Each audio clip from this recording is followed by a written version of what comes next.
Salut à tous, donc on est fin février là et comme vous pouvez le voir c'est le retour un peu du vert. Pourquoi? Parce qu'on commence à avoir des températures qui sont un petit peu moins négatives que ce qu'elles ont été, on est un petit peu positif. Et donc du coup on va commencer à s'occuper des champs tout simplement.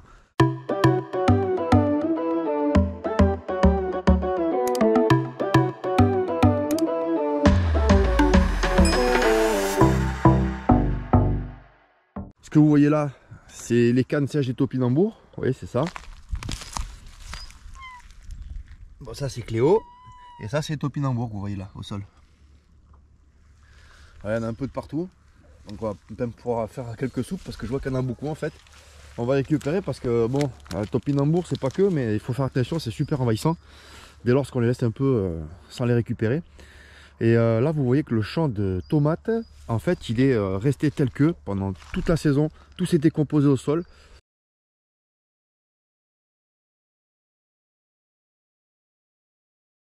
Tout s'est amendé, tout s'est totalement réduit en matière sèche, puis à intégrer le sol. Donc ça enrichit en azote. Vous voyez qu'on a des repousses spontanées de betteraves, des choses comme ça qui sont montées à graines pendant la saison. Et là donc c'était les tomates, et vous voyez qu'on a laissé les tuteurs.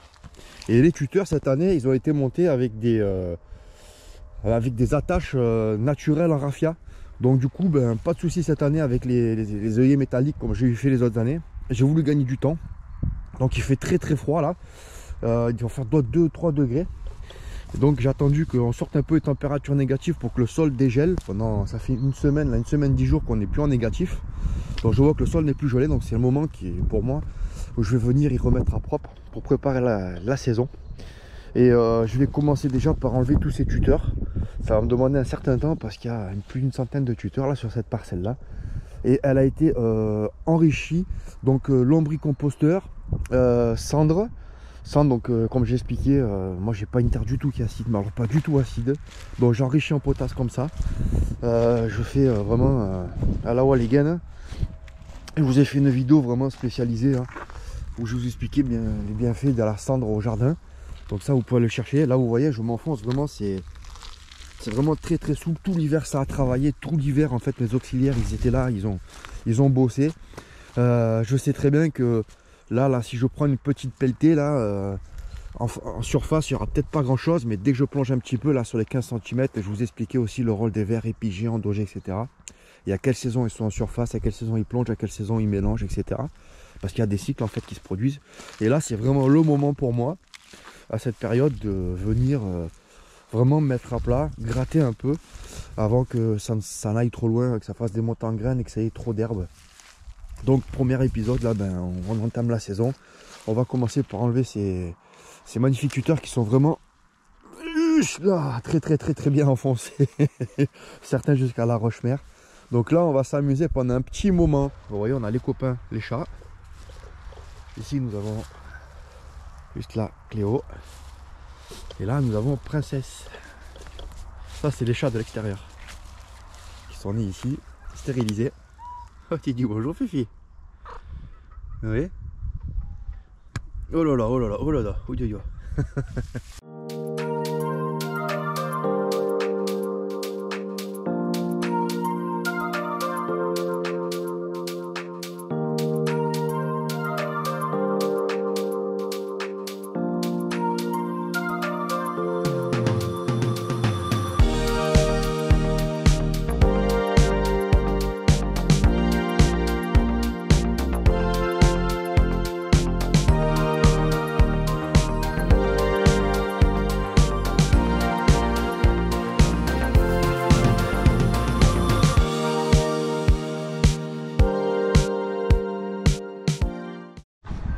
Voilà, maintenant que cette petite opération est faite, on va pouvoir venir étaler l'état de terre et de cailloux qui ont été apportés ici. Vous voyez, c'est vraiment quelque chose où on s'enfonce, c'est vraiment assez gaillard. À chaque pas, on voit bien que ça a été travaillé en tout, c'est vraiment travaillé. Bon, Et voilà, on y voit déjà un peu plus clair. Donc c'est vrai qu'après on est plus ou moins sur... ouais, on pied sans fausse. Hein. Donc moi ce que je vais faire, sans mystère, sans secret, je vais pas sortir la grelinette. Ça c'est une légende, c'est fini. Je vais sortir le tracteur et le rotavator. Et je vais vous montrer en fait que le rotavator ne fera absolument aucun dégât. Parce que le rotavator il va rentrer de 5. Histoire de venir gratter en fait l'herbe qui est en superficie. Tout ce qui a tendance à vouloir repousser enfin en surface. Et il va me laisser une terre fine et prête à être semée. Donc ça c'est la première parcelle. Et ensuite on va aller faire les autres parcelles. Bon ben allez c'est parti, je vais retirer les tuteurs juste ici.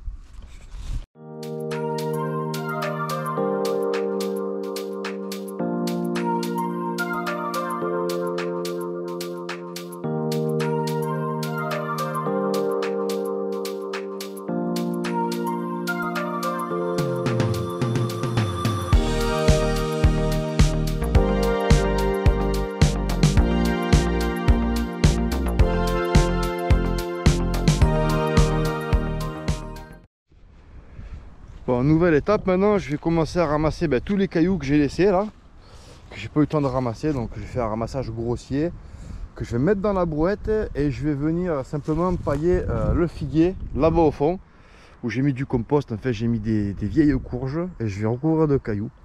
Et ça lui fera un beau petit paillage pour cet été. Voilà, le figuier là. Donc lui vous l'avez vu carrément de la plantation jusqu'au stade de maintenant. Hein. Voilà, avec un peu de chance, il y a des choses qui vont repousser là. Ça sera pas mal. Alors j'irai pas y faire les graines, mais si ça pousse, je récolterai. Hein. Ça, ce sont les courges, enfin les courges. Ce sont des courgettes pour l'hiver, quoi. On a laissé mûrir à fond, qui sont avec une peau qui est pas très épaisse, parce qu'à force, elle est pas trop épaisse. Hein. Et au pire, ça passe au four et ça garde l'hiver, quoi. Tout simplement. Ça permet de faire des bonnes soupes. Voilà. Et ça, on va recouvrir les cailloux. Pour boucher un peu le trou qu'il y a là quoi. Allez. Bon, ramasser tous ces tas de cailloux a été plus compliqué et fastidieux que je ne le pensais. J'ai mis un peu plus de 2 heures. Ça a été assez compliqué. Parce qu'en fait l'hiver étant passé, les vers sont montés par là et les cailloux se sont enfoncés. Donc il m'a fallu aller chercher avec la fourche, il m'a fallu aller chercher avec la pelle. Ça a été assez compliqué. Bon. Maintenant que c'est fait, je ne me ferai plus jamais avoir. Quand à l'automne, je fais ce genre de choses, j'évacue de suite. Mais bon, comme vous le savez, j'ai pas pu le faire. J'étais à l'hôpital. Bon, ceci étant derrière, n'en parle plus. Voilà, j'ai mis à peu près 6 brouettes là. Ça va bien me renflouer. Voilà, je pense que le type se sentira un petit peu mieux. Mais bon, il reste encore à compléter. Hein. Plusieurs dizaines de brouettes encore. Oui, ça s'est affaissé complètement à ce niveau-là. Regardez, je suis un peu choqué. Regardez-moi ce mirobolant là. Ça fait 3 ans qu'il est planté. Et il a été planté sur ce genre de choses, en direct. Voilà. Broyat, on l'a juste posé comme ça et on a recouvert pour le faire patienter 1 mois, histoire d'attendre, on venait arroser là, histoire d'attendre qu'on va le planter quoi. Et quand on est revenu pour pouvoir le planter, j'ai voulu l'enlever, non, il y avait 10 cm de racines tout autour. Et il a poussé, je dirais, 5 fois plus vite que tous les autres qui ont été plantés en même temps, qui sont actuellement dans un stade de développement bien moindre que celui-ci. La taille du tronc, c'est incroyable. Il est énorme. Ah, je vais dire là, il est allez, on va dire 8 cm, peut-être, ouais non, 10 cm, hein, 10 cm. Oui, il y a ça, donc il y a 10 cm là. Ah, c'est énorme. Ah, pour planter les fruitiers à partir de maintenant, je ne m'embêterai absolument plus. Je ferai vraiment Sainte-Catherine là avec broyat. Je poserai directement l'arbre dessus comme ça. Les racines vont monter dedans et ça va aller mais super vite. Il est devenu énorme. Et il m'a produit déjà j'ai mangé déjà des petites prunes l'année dernière quoi. Donc c'est sûr que c'est à la base c'était pour greffer parce que c'est un mirobolant. Mais étant donné qu'il donne des prunes qui sont franchement pas mal. Eh ben on va garder quoi. Je vais faire une taille parce que là vous voyez il a poussé.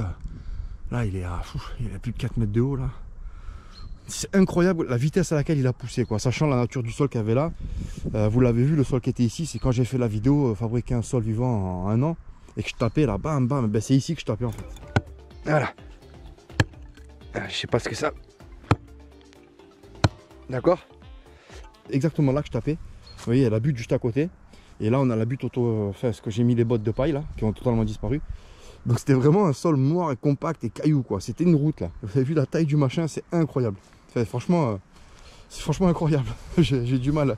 Voilà, là par exemple, j'ai juste planté en terre. J'ai juste planté, tac. Il a 2 ans, il a 3 ans là. Ben, il est tout petit quoi. Ce pauvre petit péché là, ben, il ira pas chercher loin. Celui-là, il a pas compris. Hein. Vous avez vu comme il est tout petit? Bon, ben là, je vais commencer à arracher toutes les mottes. Tout ça là, je vais le prendre à la main.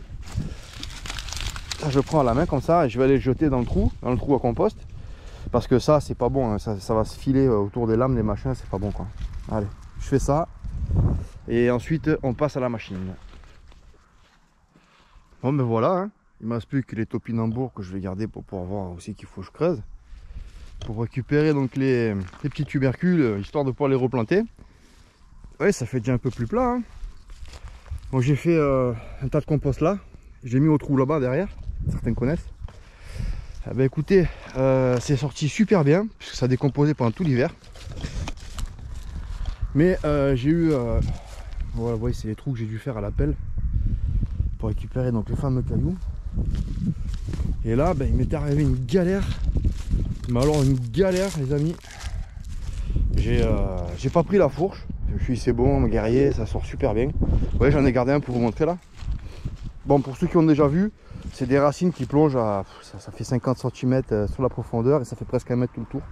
Ma façon de planter en fait, hein, j'ai fait des tutos, je vous ai montré. Et après l'hiver, il y a des racines, ça fait des racines de partout là. Et après l'hiver, il n'y a plus rien, c'est totalement décomposé. Voilà, il n'y a plus rien. Et par contre, c'est pas le cas pour tous les légumes.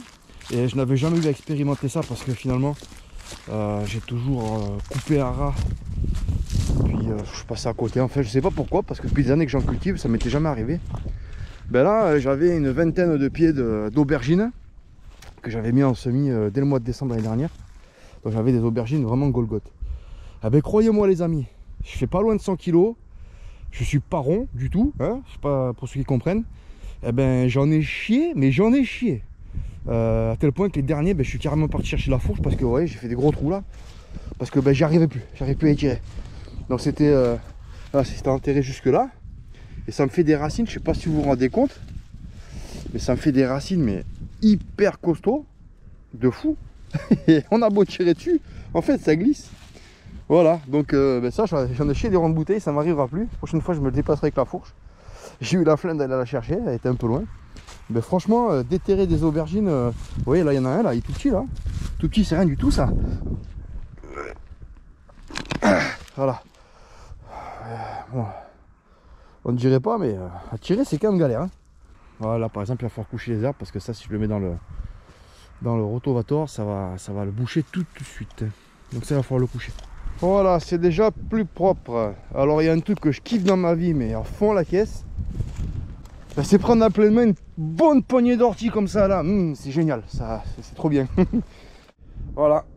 Donc je vais vous faire une vidéo complète pour vous le présenter celui-là. Je vous ai pas présenté mon ancien, ni celui d'avant. Mais celui-là je pense que je vais vous le présenter. Donc vous voyez, vu qu'il est sous abri en extérieur pour éviter que les chats viennent faire les griffes, il faut soulever les fauteuils. Donc voilà, je vais vous présenter ce pépère qui me sert surtout, ben, vous voyez, hein, il me sert surtout à faire le bois en fait, hein, il me sert pour faire du bois, il me sert pour passer le giro, il me sert pour lever les pommes de terre maintenant. Donc vous savez que pendant des années je l'ai fait à la main, petite parcelle, ensuite je l'ai fait au motoculteur sur des parcelles un peu plus grandes, et là maintenant que j'arrive à un demi-hectare cultivé, ben, je ne le fais plus à la main, je suis tout seul maintenant, donc je peux plus, puis en plus j'ai atteint un certain âge.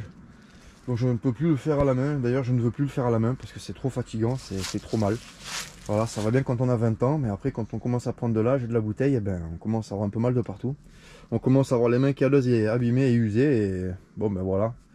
Il faut des engins, et avec ça franchement ça va très bien. Sachant que j'ai pas mis de gazole depuis le mois de septembre, je vais quand même vérifier ça. Parce qu'il faut bien dire que c'est ultra économique à l'usage. Mais je pense que je vais vous faire vraiment une vidéo complète retour. Là, ce tracteur-là, j'ai fait à peu près 100 heures avec de travail. Et bon, ben là, j'ai fait plus que 100 heures. Alors, j'ai dû faire 200 heures. Parce que j'ai depuis 2 fois plus longtemps. Et l'autre tracteur que j'avais avant, j'ai fait 150 heures aussi. Donc, je vais pouvoir vous en parler là maintenant. Je vais pouvoir faire un retour sur les machines. ainsi que tondeuse à main et aussi tronçonneuse. Un retour sur les tronçonneuses parce qu'il y a eu du nouveau. Je vais vous faire un retour complet sur toutes les machines que j'ai pu utiliser, les anciennes machines, les machines un peu plus récentes. Déjà vous avez vu que j'ai commencé à atteler un peu le pied. J'ai vu que ça n'a pas fait mouche, mais bon tant pis, il faut que je présente ça. Parce qu'on va pas se mentir, Avoir un petit jardin de 100, 200, 300, 400 jusqu'à 500 mètres carrés à la main, ça peut être faisable. Mais dès qu'on commence à avoir des grandes surfaces de culture comme la mienne, et surtout quand on veut commencer à vendre du légume, et je vais vous faire un retour très complet aussi d'ailleurs sur toute ma zone de culture en butte géante là. Et on va faire également un gros retour sur les buttes là, parce que maintenant ça fait 5 ans qu'elles sont en place. Et je pense qu'il y a moyen d'en parler un peu plus en détail pour ceux qui souhaitent en faire. Bon, on va voir si ça démarre. Alors déjà celui-là il faut le sortir. Donc pareil, ça n'a pas tourné depuis, ouais, ça fait 8 mois. Peut-être une bêtise, septembre, octobre, novembre, décembre, janvier, février, non 6 mois. Ça fait 6 mois. Vous voyez les chats? Oh les chats, c'est génial. Hein, et tout ce que vous voyez là, toute la crasse qu'il y a dessus là, ben, c'est les chats, hein, c'est les chats aussi. Voilà, ils marchent dans la bouillasse, il y a de l'eau, il y a de la boue, ils montent, ils descendent, ils font ça, ils font leur vie pendant... Quand ils font pas les griffes sur la serre bien sûr. Hein. Ça aussi ils kiffent bien. Alors je sais pas si ça va démarrer. On va voir ça tout de suite. Alors ce petit tracteur là, je l'ai, ça fait 4 ans maintenant que j'ai ce petit tracteur là. J'en suis mais alors enchanté, ravi. Hein.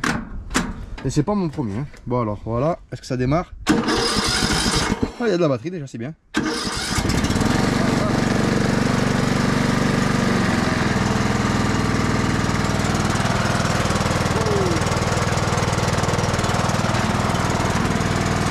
Pendant l'hiver ça a amorti. Hein.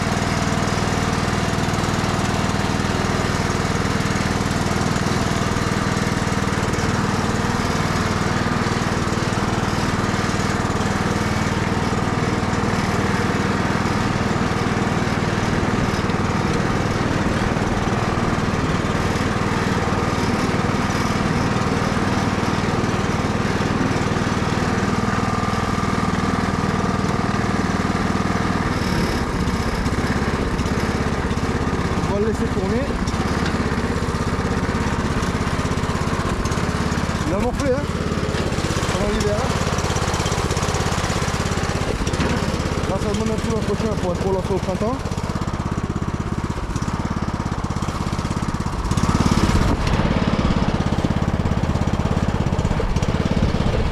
Voilà.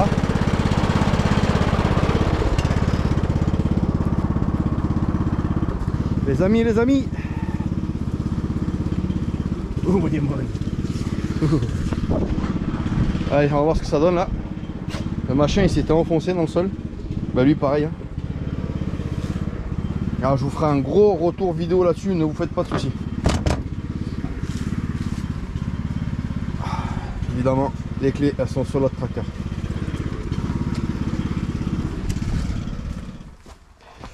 Bon, avec un engin comme ça, là, vous pouvez monter jusqu'à facile 2-3 hectares. Hein. 2-3-4 hectares, hein, vous pouvez faire du maraîchage, vous pouvez faire de la céréale un peu. Vous pouvez faire pas mal de choses. Bon, ben, on est parti. Bon, bah, allez, c'est parti. Alors, au démarrage, préchauffage. Et l'accélérateur au pied.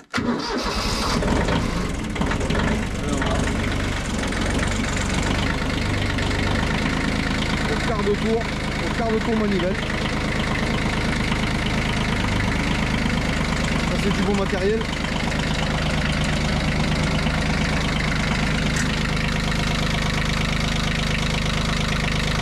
Et bien voilà. Je vais le laisser chauffer. Je vais dételer. Je vous ferai des tutos complets si ça vous intéresse. Et je vais venir dételer l'ensemble du casse-bois. Et je vais atteler le rotovator. Voilà pour ceux qui comprennent le principe. Je vais revenir en vidéo avec ça. Fabrication maison là.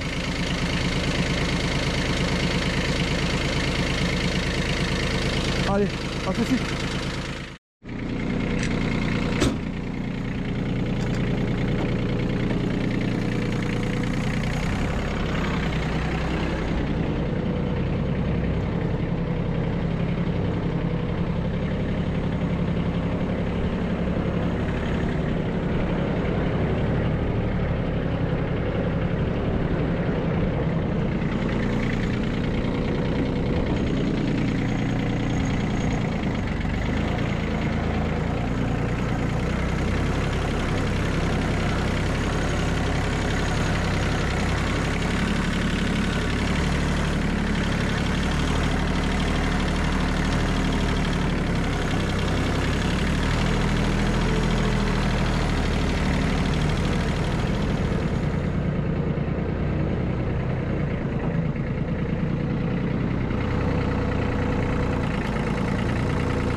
Alors voici ce que c'est qu'un Rotovator modèle un peu plus grand que son motoculteur. Donc il n'est pas vraiment super large, hein. Il fait, je crois qu'il fait 90 de large. Il a été entièrement reconditionné, contrairement à ce que peut laisser à penser sa peinture, qu'il fallait que je sable et que je repeigne, mais j'ai pas eu le temps. Donc là il a été refait au niveau des roulements de palier, des roulements. Ici le roulement aussi avec le renvoi d'angle. Et la chaînette qui a été remplacée là, ici la chaînette. Voilà, donc c'est un Rotovator Howard qui fonctionne ma foi très bien. C'est une série lourde, donc le tracteur ne force pas. Les lames sont neuves et on peut voir de combien il descend exactement par rapport ici à la lame qui a son maximum d'amplitude. Donc je vais essayer de me faire par rapport à la caméra.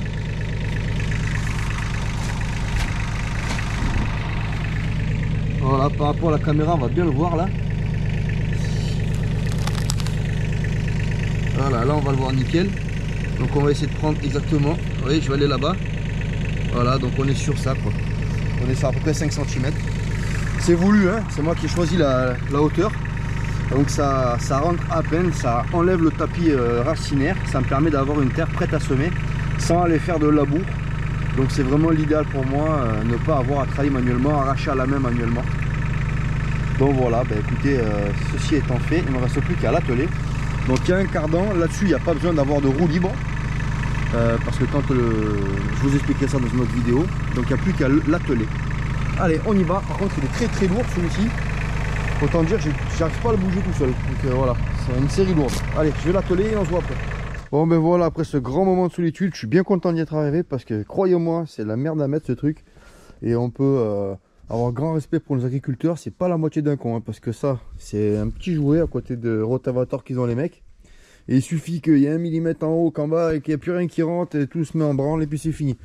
Quelle galère à mettre en place ce truc, quelle galère. Pourtant, je mets à plat, je mets des niveaux, je mets des cales, ouais. Mais c'est toujours la même merde. Enfin voilà. Donc maintenant qu'il est installé, ben, il ne me reste plus qu'à aller le passer. Donc je vais essayer de caler la caméra vite fait quelque part pour vous montrer ça. Et puis après il faut encore le régler parce que pour la profondeur. Ou sinon il va à peine frôler vu qu'il n'y a pas beaucoup qui sort au maxi. Donc si je me règle pas bien, ça va juste lécher la surface, ça va pas le faire. Bon allez, je démarre et puis on y va et puis je vous reprends tout à l'heure.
Voilà. Et ça gratte juste en surface là. Puis ça met sur une terre vraiment nickel. Bon là elle est collante, donc je vais pas pouvoir attendre beaucoup plus longtemps parce que il commence à faire meilleur et là on va rentrer vraiment dans la pluie pendant une semaine, 10 jours, là il y a beaucoup de pluie. Donc je la laisse aérer comme ça va aller très bien. Et ensuite je viendrai avec le râteau, même la grelinette s'il faut pour dessiner mes rangs quoi. 2000 years later. Oh, voilà du beau travail avec du beau matos performant et de qualité. Voilà, au bout de quelques heures, je vous dis quelques heures parce que donc j'ai fait les 2000 mètres carrés ici, plus la parcelle d'en bas. Donc si j'ai assez de batterie, je vais vous montrer ça. Donc voilà, ça fait c'est bien travaillé, c'est propre nickel. Il n'y a plus qu'à laisser reposer. Maintenant il y a la pluie qui va venir, donc il va tout mettre à plat. Vous voyez, ça me sort des rochers comme ça là. ça, même à la main, je vais avoir du mal à y sortir. Donc voilà, c'est impeccable. J'ai gagné mon temps, j'ai gagné ma vie. Parce que vous voyez, des mains qui sont abîmées comme ça, là, comme les miennes là, on n'a pas envie de prendre des... On n'a pas envie de prendre des manches de pioche, des manches de pelle, des manches de grelunettes ou des motoculteurs pendant des heures. Ça, je l'ai fait pendant des années, je peux vous en parler pendant longtemps. Mais là, franchement, pour celui qui peut, hein, celui qui veut s'économiser un peu et surtout qui le peut, parce que ça a un coût, ben franchement, il faut pas s'en priver, quoi. Parce qu'en fait, c'est que du matériel. Et du moins, quand je dis ça, ça veut dire qu'en fait, c'est pas de l'argent foutu en l'air perdu. Ça veut dire qu'en fait, j'ai déjà vendu 2 tracteurs, 2 micro-tracteurs avant d'avoir celui-là. Et à chaque fois, j'ai fait une plus-value. À chaque fois. Chaque fois, j'ai fait une plus-value. Voilà. Pareil pour les tracteurs tondeuses. J'ai commencé par un tout petit tracteur tondeuse de rien du tout. J'ai commencé par un petit machin vraiment à l'ancienne, quoi. Et j'ai fait une petite plus-value, j'ai retapé, tac, tac, tac, tac. Et de fil en aiguille, celui-là, ça va être mon 4e, je pense. Oui, c'est mon 4e. Et je pense qu'il a dû me coûter peut-être 100 balles. 100 balles pour les galets et galets courroies. Voilà, il s'est auto-financé le machin. Et celui-ci, c'est pareil là. Donc celui-ci, ben là vous le voyez, mais en réalité, au jour où j'ai posté la vidéo, eh ben, je ne l'ai déjà plus. Car je l'ai gardé 1 an. Et ben, j'ai fait une grosse plus-value dessus. Parce que simplement, il a été reconditionné. Il a été refait nickel chrome. Donc en fait, de la main d'œuvre, voilà, des compétences et de la main d'œuvre. Donc ça fait quand même 21 chevaux. En 4 roues motrices, ça commence à envoyer mémé, quoi, dans les orties. Voilà, bon, allez, il faut que je remonte les fauteuils. Et je vais vous montrer en bas. Parce que si je remonte pas les fauteuils, ça c'est l'erreur critique. Le chat, il vient faire ses griffes, là, vous voyez. Un fauteuil tout neuf comme ça, là. Qu'est-ce que ça fout les boules. Et c'est pareil pour la serre, hein. La serre, elle vient, elle monte là-haut, là, elle monte au-dessus, là. Elle s'allonge là-haut et elle fond les griffes. Ah, alors ça rend fou, ça. Bon, allez, je vais vous montrer la parcelle d'en bas, vous allez comprendre pourquoi, comment l'utilité. Donc je vous ai dit, hein, à partir de... Personnellement, si on a les moyens, à partir de 2500 m², allez, on peut commencer à penser à du micro-tracteur. Donc celui-là, il est quand même... il est most costaud, hein, il est costaud. Il y a des beaucoup plus petits. Voilà. Le premier que j'avais, je pense que je vais vous le présenter, il était beaucoup plus petit. Voilà. Eh ben ma guéguette, qu'est-ce que tu fais là? Elle me suit de partout celle-là.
Voilà, je vous partage mes contenus en toute honnêteté et transparence depuis 2010, soit 14 ans déjà.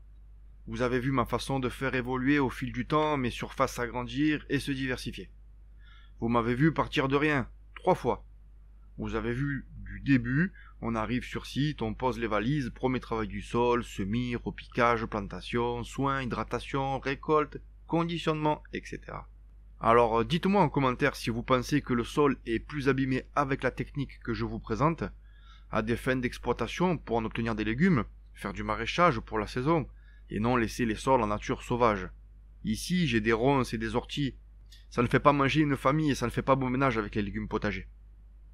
Faire du couvert végétal en permanence, sans jamais toucher au sol, on a essayé, rappelez-vous. Ici chez moi, dans le milieu que j'ai, forestier et grand champ, c'est totalement suicidaire. Cela ouvre la voie aux familles de rongeurs qui s'installent et je n'obtiendrai pas de récolte. Pensez-vous toujours qu'il est mieux d'utiliser un outil à main, à l'ancienne, sur des surfaces identiques aux miennes? quitte à y mettre des semaines comme j'ai déjà présenté et partagé en vidéo. Il faut du temps pour ça. Et si on travaille à côté? Quelle solution apporter? Pensez-vous qu'il est mieux d'utiliser un motoculteur pour faire cela? Pour l'avoir fait pendant des années, je peux vous dire que le travail est plus harassant, et surtout plus énergivore. Plus de consommables aussi. Vous avez mon retour sur cette façon de procéder et comment j'utilise l'outil. J'exposerai dans une prochaine vidéo mes arguments perma en faveur du microtracteur et de la mécanisation raisonnée. À titre d'info, avec cet engin et ma façon de faire, pour couvrir les 5000 m² que je vais cultiver, il m'a fallu environ 3 litres de gazole pour faire l'ensemble de mon terrain, plus environ 2 heures de travail. Enfin, de promenade pour moi, car c'est le tracteur qui a travaillé. Faites votre calcul. Le bonhomme n'est pas usé, il n'est pas fatigué, il n'a pas perdu de temps, il a gagné du temps de vie pour faire autre chose. Il n'a pas ravagé les sols qu'il va cultiver. Plus de problème de nuisibles. Pas de perte d'argent, car il va réaliser une plus-value sur le matériel. À noter que le tracteur est bien plus solide et performant qu'un motoculteur. Il a préparé son avenir rationnellement, méthodiquement et avec respect de ses principes. L'adage dit « Qui prépare le lendemain avec intelligence assure ses vieux jours ». Pour rappel, voici les piliers de la permaculture que j'explique en détail dans une autre vidéo. Prendre soin de la terre, pilier 1. Le mieux est de ne pas y toucher, sauf si on souhaite cultiver. Il faut forcément changer des choses et intervenir, car la nature, son rôle à elle, c'est de réguler, limiter le non naturel, propager l'endémique et non les variétés potagères qu'on lui oblige à supporter. Il faut donc fixer un cadre pour lui permettre d'agir avec nous et non de lutter contre elle. Pilier numéro 2, prendre soin des hommes. Bien manger, c'est déjà ça. Donc savoir produire, ne pas souffrir ni avoir mal pour le faire, ne pas s'abîmer, avoir du temps pour soi. Réaliser un bon investissement qui valorise avec le temps. Pilier numéro 3, partager équitablement les ressources. Pour cela, il faut déjà dégager de l'excédent. Ce n'est pas avec la gourlinette que j'y suis arrivé, mais avec les engins thermiques, le motoculteur d'abord, puis le micro-tracteur. Ceci n'est que le prémisse d'une réflexion plus longue. Nous y reviendrons dans une prochaine vidéo. D'ici là, joyeuse plantation!